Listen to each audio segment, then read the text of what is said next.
నమస్తే, మాది జియోలాజిక్స్ కంపెనీ. నా పేరు వచ్చేసి K Shravan Kumar, area sales manager. ఇప్పుడు ప్రజెంట్ మనం పెంతల నరసింహారెడ్డి గారి చేనులో, మామిడిరేపల్లి గ్రామం పెంతల నరసింహారెడ్డి గారి చేనులో ఉన్నాము. ఇప్పుడు రైతు అనుభవం, మన భద్రకాళి విత్తనం గురించి రైతును ప్రత్యక్షంగా అడిగి తెలుసుకున్నాం.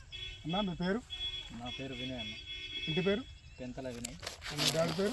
నర్సిరెడ్డి, నల్లగిరి డిస్టిక్ వరంగల్.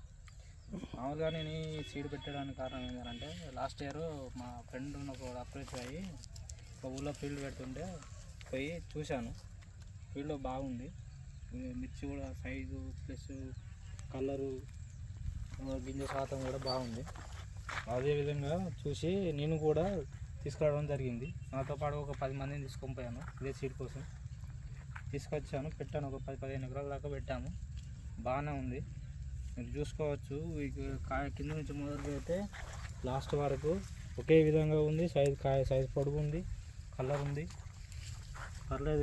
రోగాన్ని కూడా మంచిగా తట్టుకుంటుంది, నీట్గా ఉంది. ఇగురు, గ్రోతింగ్, ఫ్లవరింగ్ అన్నీ పర్లేదు. ఇప్పటివరకు అయితే బాగుంది. నాకైతే చాలా చాలా చాలా నచ్చింది. మీరు కూడా నాలాగే మీరు కూడా పెట్టుకొని మీరు కూడా మీ ఒపీనియన్ చెప్తారని కోరుకుంటున్నాను. అంటే ఇదివరకు గత సంవత్సరం వేరే దగ్గర ఫీల్డ్ అంటే భద్రకాళి క్షేత్ర ప్రదర్శన చూసి ఇతనితో పాటు 10 మంది రైతులు తీసుకురావడం జరిగింది. ఇతనితో పాటు 10 మంది రైతులవి కూడా చుట్టుపక్కలనే ఉన్నాయి. అంటే పక్కనది భద్రకాలే, ఇది భద్రకాలే, అది భద్రకాలే. 10 మంది రైతులు 10 రకాల పెట్టుబడులతోటి 10 రకాల వివిధ రకాల వ్యవసాయ పద్ధతితో చేసినా కూడా 10 మంది పెట్టిన భద్రకాళి విత్తనము సేమ్ పర్ఫార్మెన్స్ ఉంది. కాబట్టి మన రైతు ఏంటంటే, మా 10 మందితో పాటు అందరూ రైతులు కూడా పెట్టుకోవాల్సిందిగా ఆయన కోరుచున్నాడు.